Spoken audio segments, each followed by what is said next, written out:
ओम नमः शिवाय। आइए सुनते हैं भगवान तुंगनाथ की कथा। शिव भक्तों के लिए पूरे विश्व में ऐसे शिव मंदिर हैं जिनके बारे में कहा जाता है कि वहां एक बार शिव के दर्शन करने से तमाम इच्छाएं पूरी हो जाती हैं। शायद इसलिए हर साल इन मंदिरों में करोड़ों लोगों की भीड़ दर्शन के लिए उमड़ती है। शिव दुर्गा मंदिर, मंगल महादेव, बिरला कानन, प्राचीन शिव मंदिर, नीलकंठ महादेव मंदिर और भी कई ऐसे शिव मंदिर हैं जहां हर साल दर्शन करने के करोड़ों भक्तों की भीड़ उमड़ती है। लेकिन हम यहाँ बात कर रहे हैं शिव के एक ऐसे मंदिर की जहाँ उनकी बाहों की पूजा की जाती है। दरअसल ऐसा कहा जाता है कि जब भगवान शिव एक बैल के रूप में अंतर ध्यान हुए तो उनके धड़ से ऊपर का भाग काठमांडू में प्रकट हुआ और अब वहां पशुपतिनाथ का मंदिर है। शिव की भुजाएं तुंगनाथ में, मुख रुद्रनाथ में, नाभि मदमदेर में और जटा कल्पेर में प्रकट हुई। इसलिए इन चारों स्थानों सहित केदारनाथ को पंच केदार कहा जाता है। यहाँ शिव के भव्य मंदिर बने हुए हैं। तो चलिए चलते हैं शिव के उस मंदिर के बारे में जानने के लिए जहां उनकी भुजाओं की पूजा की जाती है, मतलब कि तुंगनाथ मंदिर। और क्या है उनके पीछे की कहानी। उत्तराखंड में स्थित तुंगनाथ मंदिर में भगवान शिव के हृदय और बाहों की पूजा होती है। यह केदारनाथ और बद्रीनाथ के करीब करीब बीच में है। हिमालय के दामन में स्थित तुंगनाथ मंदिर भक्तों के लिए आकर्षण का केंद्र है।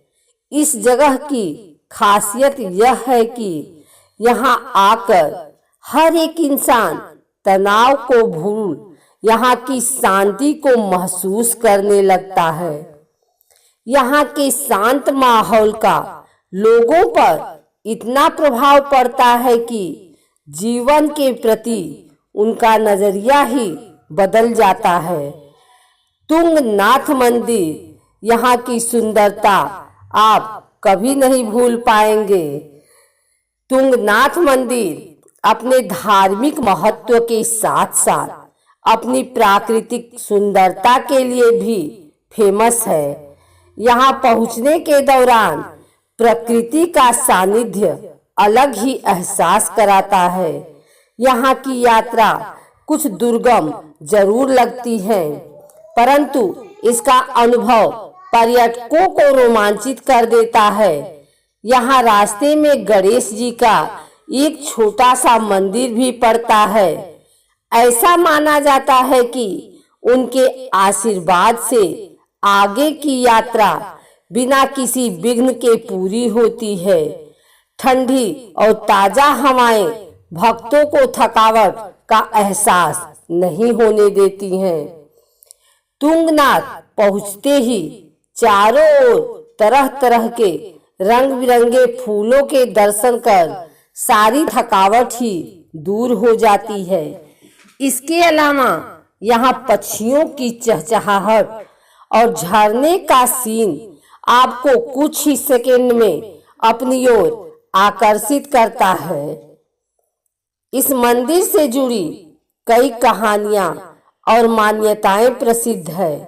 ऐसा कहते हैं कि यहाँ पर भगवान शिव के हृदय और बाहों की पूजा होती है। यहाँ आपको बता दें कि समुद्र तल से इस मंदिर की ऊंचाई 12,000 फुट से ज्यादा है।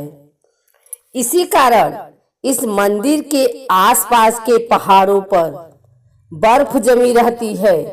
अन्य 4 धामों की तुलना में यहाँ पर शिव भक्तों की भीड़ कुछ कम होती है। इसके बावजूद फिर भी हजारों की संख्या में हर वर्ष भक्तों का यहाँ तांता लगा रहता है। इस मंदिर के बारे में पौराणिक कथा प्रचलित है। ऐसा कहा जाता है कि महाभारत के युद्ध में विजयी होने पर पांडवों पर अपने भाइयों की हत्या का आरोप लगा। ऐसे में पांडव भ्रातृहत्या पाप से मुक्ति पाना चाहते थे। इसके लिए भगवान शंकर का आशीर्वाद पाना आवश्यक था। लेकिन भगवान शिव पांडवों से मिलना नहीं चाहते थे। पांडव उनके दर्शन के लिए काशी गए, पर वहां भी वे नहीं मिले। तब वे उन्हें खोजते हुए हिमालय तक जा पहुंचे, लेकिन फिर भी भगवान के दर्शन उन्हें नहीं हुए। भगवान शिव केदारनाथ जा बसे, लेकिन पांडव अपने इरादे के पक्के थे। वे उनका पीछा करते हुए केदारनाथ पहुंच गए। भगवान शिव ने तब तक बैल का रूप धारण कर लिया था, लेकिन पांडवों को संदेह हो गया था। ऐसे में भीम ने अपना विशाल रूप धारण कर 2 पहाड़ों पर अपने पैर फैला दिए।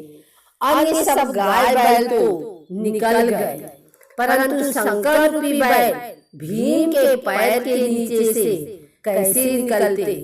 भीम ने जैसे ही उस बैल को पकड़ना चाहा, वह धीरे धीरे जमीन के अंदर होने लगा। भीम ने बैल के एक हिस्से को पकड़ लिया। पांडवों की भक्ति और दृढ़ संकल्प देख भगवान शंकर प्रसन्न हो गए और उन्होंने पांडवों को दर्शन देकर पाप मुक्त कर दिया। उसी समय भगवान शंकर के बैल की पीठ की आकृति पिंड रूप में केदारनाथ में पूजी जाती है। ऐसा माना जाता है कि जब भगवान बैल के रूप में अंतर ध्यान हुए तो उनके धड़ से ऊपर का भाग काठमांडू में प्रकट हुआ। अब वहां पशुपतिनाथ का मंदिर है। शिव की भुजाएं तुंगनाथ में, मुख रुद्रनाथ में, नाभि मदमदेर में और जटा कल्पेर में प्रकट हुई। इसलिए इन चारों स्थानों सहित केदारनाथ को पंच केदारनाथ कहा जाता है। यहाँ शिव के भव्य मंदिर बने हुए हैं। ऊखी मठ चोपता मार्ग पर मुख्य मठ स्थित है। मुख्य मठ तक सड़क मार्ग से पहुंचा जाता है। फिर आगे लगभग 3.5 किलोमीटर की यात्रा पैदल की जाती है। हिमालय में प्रकृति और पर्वतीय सौंदर्य का आकर्षक यह आकर पूरा हो जाता है। घने जंगल से गुजरता हुआ मंदिर तक का मार्ग भक्तों के मन में सदा के लिए अपनी छाप छोड़ जाता है। जो साधक एकांत में साधना करने की इच्छा रखते हैं, उनके लिए यह स्थान पूरी तरह उपयुक्त है।